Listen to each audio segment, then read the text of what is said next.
Nevaeh, sweetheart.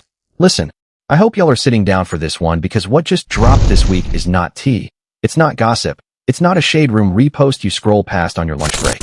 What just dropped this week is a full public dossier delivered on livestream by a man who spent almost a month not saying a word. And when he finally opened his mouth, he didn't yell. He didn't cry. He didn't even sound mad. He sounded like somebody reading a will out loud.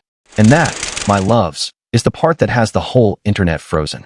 The topic, her history, her habits, her patterns, and one very pointed, very calm warning aimed directly at the father of the child she is currently carrying. Blueface. He didn't scream that warning. That is what makes it stick to the wall. Screaming would have been easy. Screaming would have made him dismissible. Just another loud X on another loud stream in another loud week of a very loud Blueface content cycle. Instead, Taboo picked the register that hurts the most in a landscape built on volume. He picked quiet. He picked the tone people use when they have already grieved something and they are just narrating it now for the historical record. That register is not free. That register costs months of preparation. And if you can't hear that in his voice, and I could, then this monologue was not the reaction people are pretending it was. It was a scheduled release. Anyway, hold up. Before we go one more sentence, let me be crystal clear. If you are new to this channel and you are just tapping in for the drama, tap that like button, hit subscribe, ring the bell if you want the follow-up because the paternity math on this story is going to need its own spreadsheet by next week, and I am building it in real time. And listen, I am going to say something up top that most of these commentary channels are too scared to say. What Taboo just did to Blueface on that live stream is the most surgical public dismantling I have watched in my entire time doing this. It is not the loudest. It is the most permanent. There is a difference. Loud fades in a news cycle. Permanent gets cited in court filings 3 years later. Now let's dig in. Taboo did not open with an accusation. He opened with a receipt. He said, and I am paraphrasing to keep it clean, that he has been quiet for 2-3 weeks, that he has said nothing publicly, and yet every single day some new corner of the internet finds another way to talk about him because of her. Flat delivery. No performance. He sounded exhausted, honestly. That exhaustion is the tell. Exhausted people do not perform. Exhausted people confess. And then he pivoted, and this is the line that has been ricocheting across every commentary channel from here to Atlanta. He said, and I am quoting the shape of it as clearly as I can, that any woman who does not respect her own father, there is no way that as a man you are going to meet her in her 20s and expect her to truthfully respect you. That is the thesis. Everything else in that clip is evidence. Now, I want you to sit with that word. Thesis. Because what Taboo is doing structurally, whether he knows the vocabulary for it or not, is presenting an argument in the shape of a legal opening statement. Thesis first. Supporting testimony second. Character context third. Preemptive rebuttal fourth. If you transcribed his monologue and stripped out the ad-libs and the pauses, you could file that transcript in a courthouse. That is not the shape of a random rant. That is the shape of something that was rehearsed in a mirror. And whoever prepared him, or whatever part of him prepared himself, knew that the moment the internet clipped that one line about respecting a father, the rest of the argument would ride shotgun on it into every group chat in America. Which, by the way, is exactly what happened within 6 hours of the clip going live. Now let me walk you through the evidence he layered underneath the thesis, because this is where it gets brutal. First, the NBA YoungBoy T. Taboo casually mentioned that Nevaeh, back when she was upset with YoungBoy, allegedly told him that Cantrell was talking to his homies crazy, telling them to shut up and go sit in another room. Then Taboo flips it and says, if she is tolerating Blueface talking to her sideways on live stream in front of the whole internet, then whatever went down during that Utah house arrest stretch was probably tame in comparison. And listen, that Utah reference is not decorative. The Utah era, the house arrest years for YoungBoy, is one of the most surveilled stretches in modern rap. Every visitor, every guest, every night in that house is technically documented somewhere on a federal ledger. So when Taboo drops a Utah reference on a 2026 live stream, he is not gossiping. He is planting a flag on a timeline that other people with receipts can go dig up. That was not a dare. That was a signal. Then he went to the money accusation. She had allegedly gone around saying he was hitting her up for cash. His reply was almost bored. What do I look like asking a woman I know has nothing for money? That does not make sense. And then, sweetheart, he did the thing that had the whole internet leaning forward. He dropped what I am calling appliance evidence. The washer, the dryer, the empty apartment, the kitchen that never got cooked in, the fridge that stayed hollow. Small, specific, half-laughed, no explanation attached. Because see, in every celebrity fallout, you get the big-ticket receipts, the lease on the car, the disputed jewelry, the mystery apartment in the mystery city. What Taboo brought instead was laundry. A washer and a dryer. Food nobody cooked. Those are not clout receipts. Those are lived-in receipts. Those are the details you do not invent because inventing them would not even occur to you. And the specificity of it, the fact that he did not lead with jewelry or a car or a Rolex, but with a whirlpool and a rice cooker, is exactly the kind of texture that makes a courtroom lean forward. Metaphorically speaking. For now. Then came the EBT moment. She had allegedly claimed she did not have EBT. His response was, "How are you eating if you did not have EBT?"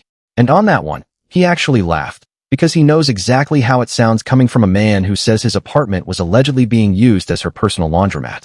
And you know what, y'all? Silence hits 10 times harder than a clapback. And Taboo picked silence a lot. Silence in this parasocial economy is the most expensive currency on the market. Because every second Taboo does not fill is a second the audience fills for him. And they fill it with context they already have, with old Nevaeh clips, with prior receipts, with the collective memory of every previous Nevaeh cycle. He is not selling them a story. He is letting them run the search in their own heads. That is a magician's move. That is not what a clout-chasing ex does. Clout chasers are terrified of silence. Because silence is a mirror. Phew, that was cold. Okay, sweetheart, let me set the timeline properly so you can see how this whole cycle actually got here. Because this did not start with Taboo, and this did not start last week, and it certainly did not start with a pregnancy announcement in February. This started long before any of these grown men were within 100 miles of a livestream camera. February 2026, Blueface confirms the pregnancy on stream, holding up 2 positive tests, calling it a Blueface baby. March, Jaden Alexis sends the well wishes through visibly gritted teeth. April, Nevaeh publicly commits to a DNA test to shut the baby daddy speculation down. July, Blueface admits on Kick that he cheated with Chrisian Rock. July 31st, TMZ drops the piece where he tells the world he does not sleep with Nevaeh because she is, quote-unquote, too big. That is 6 months. 6 months from Blueface baby confirmed to she is too big for me to touch. Read that timeline again. That is not a slow burn relationship arc. That is a content decay curve, the kind streaming analysts chart when a franchise is losing subscribers. What began as a claim of exclusivity, our Blueface baby, deteriorated into a claim of avoidance in 26 weeks flat. That is roughly 1 public indignity every 2 weeks. And each one of those indignities, coincidentally or not, landed on a slow content day. And listen. The runway leading into this was already lit up with warning lights before Nevaeh's belly ever hit the timeline. Blueface paternity history alone reads like a class action complaint waiting to be filed. Jaden Alexis's kids. The Chrisian chapters. The on-stream discussions about which of his associates might be entangled with which of his exes. To parachute a Blueface baby announcement into that biography and expect the internet to treat it like a fairy tale was, in retrospect, a bet against the historical record. And the historical record won. On schedule. Now drop Taboo's arrival into that same timeline. He does not step in first. He steps in last. Way last. He steps in after the cheating admission, after the too big TMZ hit, after the Carissa clip cycle, after Chrisian's face tattoo era, after every other domino had already fallen. His warning did not start the storm. His warning landed inside a storm that was already fully formed. Which is exactly why the storm absorbed him so quickly. He was the missing sentence, not the opening line. Anyway, hold up, because the sequencing here is the whole story. The sequencing is always the whole story. In every scandal cycle I have broken down on this channel, the person you assume ignited it almost never did. Kickoffs happen in whispers. What we call the start is usually the 3rd or 4th beat. It is the moment somebody with a platform finally said out loud what the group chats had been saying for weeks. Taboo did not start the Nevaeh narrative. He ratified it. He is the guy the algorithm was waiting on to give the pre-existing chatter permission to become mainstream commentary. And that distinction matters when you count what came before him. There were the deleted Nevaeh Instagram stories that fan pages screenshot and re-uploaded to commentary channels. There were the alleged text thread leaks. There were the older relationship videos with the first baby father floating in every comment section for weeks. Every one of those artifacts existed before Taboo hit record. He did not invent the discourse. He named it. And in the influencer economy, naming a discourse is 80% of the win. And here is the pattern the receipts are all pointing to. Every man Nevaeh has publicly separated from, including the first baby father, has been characterized on her lives as some flavor of broke, lying, or messy. Now Taboo, and by his own reading, Blueface is queued up next in the rotation the second the cameras stop rolling. That is not a coincidence claim. That is a pattern claim. And listen, that is a completely different thing. A coincidence claim collapses the second somebody produces one counterexample. A pattern claim survives dozens. That is why pattern claims are so much harder to dismiss than they look, and it is why platforms full of loud men are so terrible at making them. Most exes swing for the coincidence. She did this to me on this day. Taboo swung for the pattern. She has done this shape to every man before me, and she will do it to the next man after me. Whether that pattern is real or reverse engineered is a whole other conversation. But the rhetorical upgrade is undeniable. He built an argument the reposting economy could scale. Now let me put 3 things under the microscope that nobody else in this cycle has cracked open properly. Number 1. The word choice. Taboo does not call Nevaeh a manipulator. He does not use that word once. He uses the word trained. Specifically, he calls her a trained something, and he says every man she likes, she is going to make feel great. Read that a second time. That is not a slur. That is a job description. He is framing her as skilled labor in a media ecosystem where every ex-boyfriend typically goes full character assassination. That single word choice, trained, reads clinical, almost admiring in a dark way. That is a tell, because trained implies a trainer. Trained implies a curriculum. Trained implies a prior life in which those skills were acquired under someone else's roof, on someone else's clock, for someone else's benefit. It is the one word in the entire monologue that quietly redirects the arrow away from Nevaeh as the origin of anything and points it upstream, toward a set of circumstances that shaped her before Blueface, before Taboo, before any of these grown men were in her orbit. And that redirect, whether Taboo meant it consciously or not, is the exact reason the clip lands as commentary instead of slander. He is describing an ecosystem, not a person. Number 2. The father line. Taboo said it 3 separate times in that clip. Not once. Not twice. 3. Every single time. He loops back to the idea that a woman who does not respect her father is not going to respect a man she meets in her 20s. Now, that is not a moral judgment. That is a defense. If this thing ever goes legal, and given Blueface's track record it very well might, that line becomes the argument for why every accusation Nevaeh has ever made against him is unreliable narration. Watch that phrase get recycled by other people in Blueface camp over the next few weeks. Bet on it. 3 repetitions is not conversational. 3 repetitions is rehearsed. In broadcast school, they teach you the rule of 3 because the 3rd repetition is when a phrase migrates from something a speaker said into something the audience believes the speaker meant. Politicians live on the rule of 3. Cult leaders live on the rule of 3. And apparently rappers giving kick monologues about their exes live on it too. What Taboo did with the father line was not emphasis. It was installation. He installed that sentence into the public consciousness so completely that when Blueface's legal team eventually reaches for it, if it comes to that, the sentence will already be sitting on a shelf, waxed, and ready to go. Number 3. And this is the darkest 3 seconds of the entire clip. Taboo casually drops that Nevaeh's first sexual conversation with someone allegedly opened with a line involving her deceased loved ones. He laughs it off almost affectionately, but he attaches it to a claim that she has been active since 12, 13 years old, and he lays part of the blame at somebody inside her own family. Nobody in the reposting economy is touching that beat. Nobody. It is too heavy for the algorithm. But if we are being honest with this story, and I mean actually honest, that is where the human tragedy in this whole cycle actually lives. I had to rewind that part twice, not for the content, but for breathing room. If any part of what Taboo said in those 3 seconds is grounded in truth, and I have absolutely no way to verify it, and I am not going to pretend that I do, then we are not looking at a love triangle story anymore. We are not even looking at a content economy story. We are looking at a harm chain. A chain in which a child was allegedly let down by the first man she was supposed to be able to trust, and every subsequent man in her orbit has been reacting to and profiting from the shape that first betrayal left behind. That is not a story the reposting economy is structurally built to hold.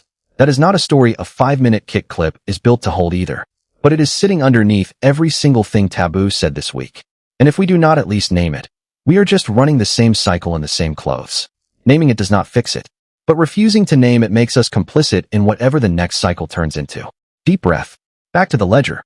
And sweetheart, I want you to hold that beat with me for one more second before I keep going. Because if this channel is not willing to sit in that discomfort for 3 sentences, then we do not deserve to sit in the profit of it either. The comment section will still be there when we come back. Some stories deserve a pause before they deserve a punchline. Now let us talk about the media coverage, because the coverage itself is a story. Complex has been running this Nevaeh Blueface arc as a Blueface accountability piece.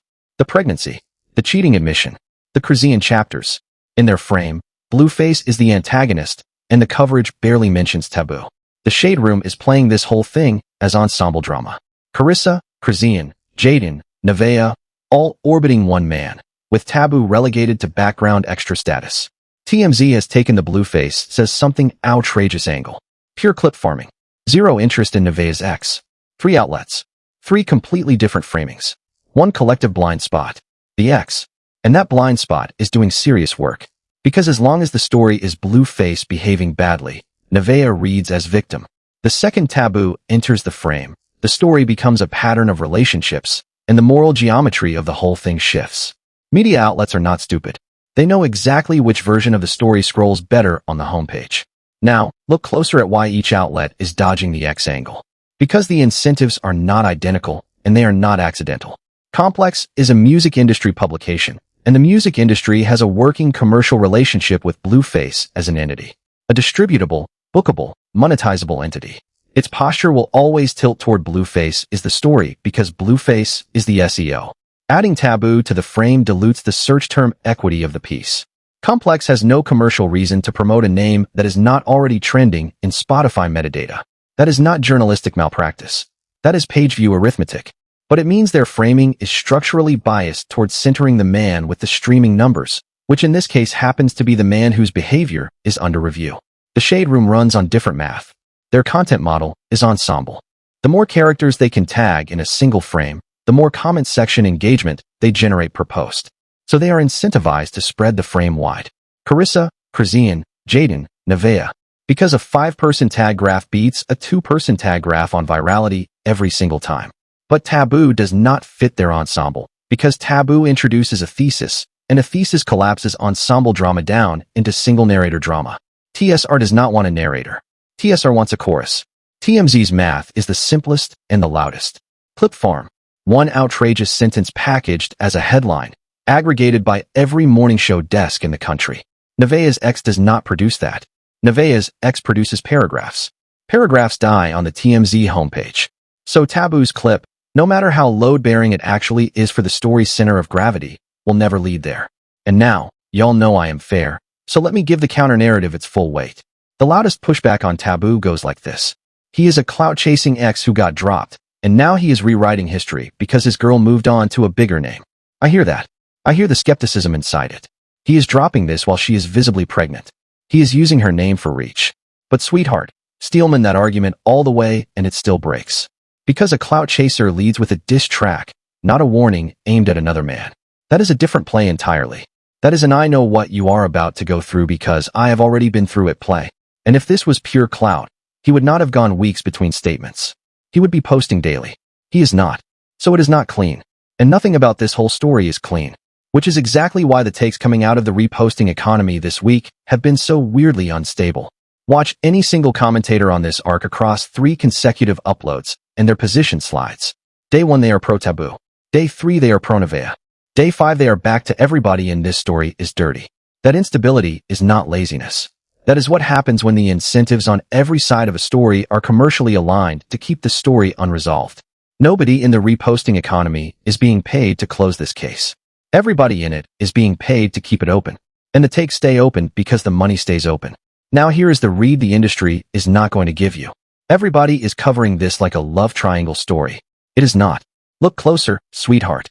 This is a content economics story. And every single player in it, including Taboo, including Nevaeh, including Blueface, including Wack 100 who has been stepping in on the kick stream to demand answers, is being paid directly on an attention capital basis to keep the paternity question alive as long as humanly possible. Taboo said the quiet part out loud himself. They are making money off of this. Which means you are making money off of speaking on me. He is not wrong. He is just also participating. And here is the harder read underneath that. Blueface and his camp almost certainly already know the DNA answer, or they are 90% sure they know. Because as Taboo himself pointed out, you can do a non-invasive prenatal paternity test as early as week 7. Nevaeh has been publicly pregnant since February. That is more than enough runway. If they wanted certainty, they would have certainty right now. What they want instead is a reveal moment. A monetized birth. A DNA envelope opened on livestream in front of 150,000 concurrent viewers. Which means every day the doubt stays alive is another day the numbers stay up. The economic architecture of this entire feud once you strip the personalities out of it, resembles nothing so much as a prediction market. Every stakeholder in this saga is either short or long on a specific outcome. Blueface is long on ambiguity because ambiguity fuels the Krasian narrative and keeps his brand on the algorithm. Wack 100 is long on drama because drama funds the podcast. Carissa is short on Nevaeh because a discredited Nevaeh retroactively cleans up Blueface earlier chapters. Krasian is long on the affair because affair adjacency renews her own coverage cycle. Taboo is long on the pattern claim because the pattern insulates him against the counterswing. And Nevaeh, the only unlisted stock in this entire market, is short on all of it. Every single position on the board pays out somewhere except hers. Taboo threading himself into this timeline this week, right as Blueface TMZ stock hits peak volatility, is not just personal. Whether he intends it to be or not, it is market timing. His warning benefits from Blueface chaos, and Blueface chaos benefits from Taboo's noise. They are mutual liquidity providers for each other's brands. That is not romance. That is not even beef. That is a supply chain. And listen, supply chain is the exact right word for what we are watching, because we are watching the maturation of a genre that used to be called rap beef and now functions closer to what business school people would call a co-op. A cooperative distribution network where nominal rivals share infrastructure. Blueface antics feed Taboo's platform. Taboo's monologue feeds Blueface news cycle. Wack 100's outrage feeds both. TSR aggregates all three, and the audience buys the aggregation. Nobody in this chain is actually unhappy with the arrangement, because the arrangement pays every single node. And it is the asymmetry the content economy is structurally incapable of correcting for, because correcting for it would require the storytellers to become the story. And no storyteller in this game has ever agreed to that trade. Which brings me to the jab the industry will not throw. Nevaeh is the only person in this equation who is not being paid in proportion to the risk she is actually carrying. Blueface has streaming revenue. Wack 100 has the podcast. Krasian has an entire sub-industry built around her name. Taboo has his platform. Nevaeh has a growing belly in a comment section that is currently debating her father's parenting. That is the asymmetry. That is the story underneath every single headline this week. The train comment stings because from a certain angle, uncomfortable as it is to say out loud, that is also the only economic role this industry has ever offered her. I am not defending it. I am diagnosing it. Quite on that, though. Because the diagnosis, if you take it seriously, indicts an entire genre of celebrity manufacturing. The genre that recruits young women out of proximity to older men, monetizes their attachment styles, brands their disputes, farms their pregnancies, and quietly reassigns them when the numbers cool. That is not a Blueface problem. That is not a Nevaeh problem. That is a category problem. And every viral clip in this cycle is a symptom of the category still functioning exactly as it was designed to function. Naming the design does not dismantle it, but refusing to name it is how the design keeps hiring. Now let me tell you exactly what to watch for over the next 30 days, sweetheart, because the choreography is already visible if you know where to look for the marks on the floor. Watch how the DNA test gets stage managed. It is going to be event television, literally. Expect the reveal to happen live. Expect it to happen when a Blueface project needs a numbers bump. And expect at least one third party to leak partial results ahead of the announcement to force everyone's hand. If the timeline holds, and the babies do window narrows into the fall, you are looking at a fourth quarter media event tied directly to a music release. That is not paranoia. That is just promo cycle math. Album announcement drops roughly 6 weeks before release. Single lands roughly 3 weeks before release. Feature confirmations trickle in during the final 2 weeks. A tabloid controversy inside that window boosts opening week streams by a factor small enough to deny and large enough to matter. The DNA reveal, if it drops inside a promotional window, is not going to be an accident. It is going to be a release strategy.